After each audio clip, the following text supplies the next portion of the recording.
China has spent billions building a massive missile shield over the Pacific.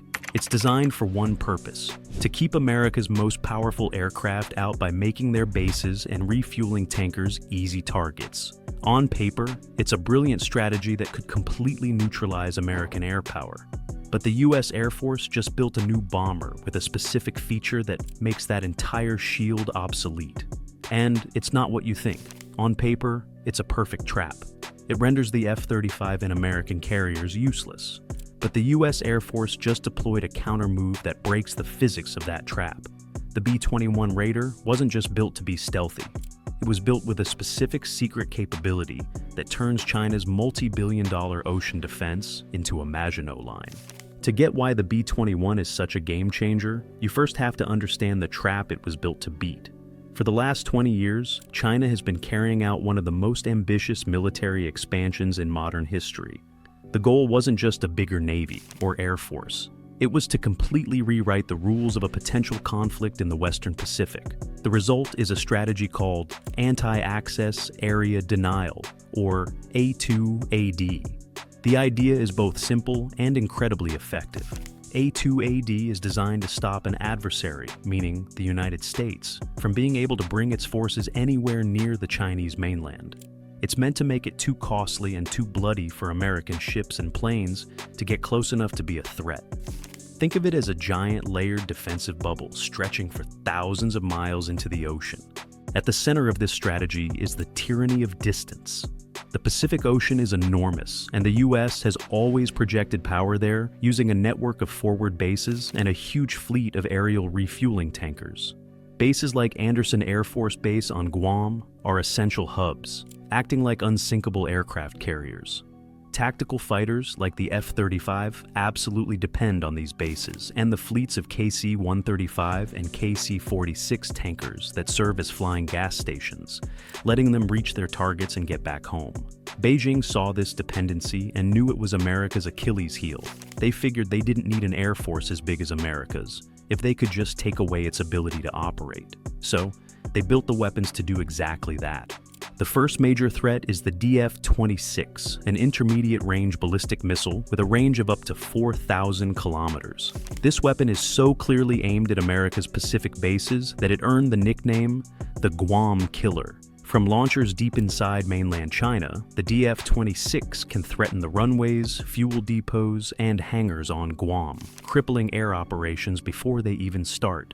The idea is that a massive first wave of these missiles would crater runways and destroy aircraft on the ground, taking the base out of the fight. The second part of the strategy targets the tankers. China's J-20 stealth fighters, armed with long-range air-to-air missiles like the PL-15, are designed to hunt for high-value assets.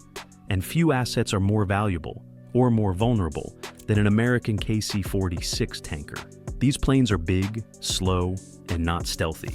They're basically commercial airliners filled with jet fuel. In a war, Chinese fighters would push out over the ocean, not to fight American fighters, but to find and kill the tankers they need to survive. This is the A2AD trap. The fighters can't fly without fuel, and the tankers can't get close enough to give it to them without getting shot down. Meanwhile, their bases are under constant threat of missile strikes. For America's current fleet of fighters, it's a strategic checkmate.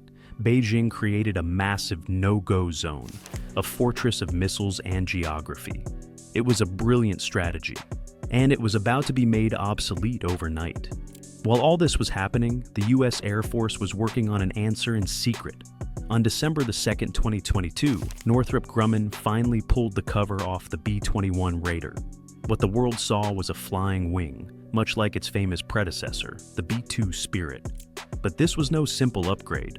The B-21 represents a generational leap in military technology, designed to operate and dominate inside the most heavily defended airspace on the planet. The world saw a flying wing and assumed it was just a better B-2. They talked about its next-gen stealth coatings and its open architecture software. And yes, those are impressive, but those are just side dishes. The main course, the thing that keeps Beijing awake at night, isn't the computer inside. It is the fuel tanks. And this is where everything changes. Beijing built its shield to stop a sword. The B-21 is a spear that can strike from a direction nobody ever expected. The whole "not what you think" idea is this: the B-21's most terrifying feature isn't its bombs, it's the gas tanks. While the exact numbers are classified, analysts estimate its unrefueled range is around 6,000 nautical miles. To put that in perspective, that's the ability to take off from a secure base in the mainland US, fly a mission deep into enemy territory, and fly back home, all without landing or seeing a tanker. This is the key that unlocks the A2AD trap. Remember Beijing's strategy?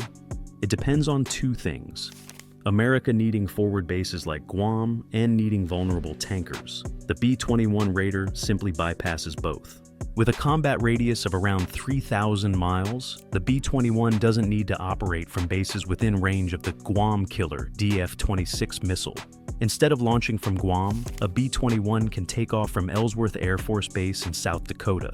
It can fly from Hawaii, well outside the DF-26's reach. It can operate from bases in Australia or the remote Indian Ocean outpost of Diego Garcia. Beijing built a fortress with walls facing east, but the B-21 can just fly around them and attack from the south, the north, or any direction its defenses aren't prepared for. Suddenly, the Guam Killer missile doesn't matter as much. Why spend billions on missiles to threaten a base that your main target no longer needs?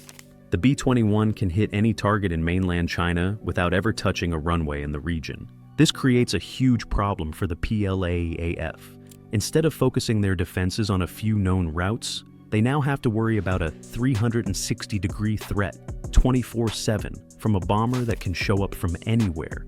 Even more importantly, the B-21's incredible range cuts the cord to its aerial tankers. A squadron of F-35s trying to strike a target would need a whole chain of KC-46s, each one a sitting duck. The B-21 doesn't need any of them. It can fly its entire mission, deep into defended airspace, drop its weapons, and fly out, in complete radio silence, without a single tanker rendezvous. And this reveals the deeper genius of the B-21's range. It's not just about logistics, it's a part of its stealth. Aerial refueling is the enemy of being invisible. A KC-46 tanker is a giant metal tube that lights up on radar for hundreds of miles. Even if the bomber is stealthy, the tanker it meets is not. If the PLAF finds the tanker, they find the bomber. The B-21 fixes this by simply never meeting the tanker. This is a massive shift. For decades, American AirPower was a team sport. The B-21 can play that game all by itself. It doesn't need to be based nearby, and it doesn't need a fleet of support aircraft holding its hand. All it needs is a runway on friendly soil, anywhere in the world, and it can threaten any target on the planet. When you look at the strategic chessboard, the impact of this is huge. The B-21 doesn't just counter China's A2AD strategy, it forces them to rethink their entire defensive posture, which will cost a fortune. This creates something called cost asymmetry. Beijing spent 2 decades and hundreds of billions of dollars building a shield based on America's known weaknesses. The B-21, a single aircraft, makes the main pillars of that shield almost irrelevant. To counter the B-21, China can no longer just defend its coastline. It now has to try and defend its entire country from every direction, all the time.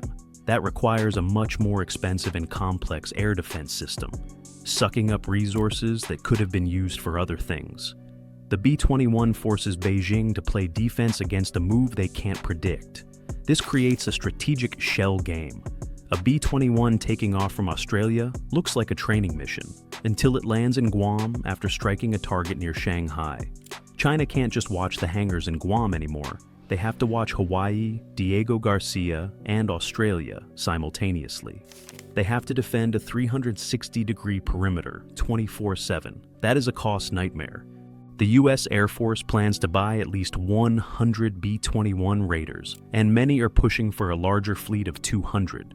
These will eventually replace the old B-1 and B-2 bombers, paired with the modernized B-52, which will serve as a standoff arsenal plane, launching cruise missiles from a safe distance. The U.S. will have a powerful 1-2 punch. The B-52s bring the overwhelming firepower, while the B-21s act as the silver bullet, penetrating the toughest defenses to take out the most critical targets. The test program at Edwards Air Force Base is moving along, with the first flight starting in late 2023. The Air Force has even said the test planes are being built so close to the final production models that they could be made combat-ready very quickly if needed. This is the checkmate. The B-21 makes American deterrence in the Pacific credible again. It shows that no matter how high an enemy builds its walls, the U.S. will find a way over them. It sends a clear message: there is no place to hide. When it's all said and done, the story of the B-21 and China's A-2AD Shield is a classic chess match of move and counter-move. Beijing made a brilliant play, using geography and missiles to create a powerful trap. But they made one key mistake. They built a defense designed to fight America's last war. The B-21 Raider's real power isn't just its stealth or its computers. Its real power, the thing that truly scares America's adversaries, is its freedom. The freedom from forward bases. The freedom from vulnerable tankers. The freedom to strike from anywhere on the globe, at any time, without warning. That freedom, bought by its incredible range, fundamentally redraws the strategic map of the 21st century. The Dragon built a fortress, but the Raider was born with wings long enough to simply fly right over it. But what do you think is the B-21's most revolutionary feature? Is it the next-gen stealth, the open architecture brain, or the incredible strategic reach we talked about in this video? Let us know your thoughts in the comments below. And if you enjoyed this look into the hidden strategies of modern air power, make sure you hit that like button and subscribe for more.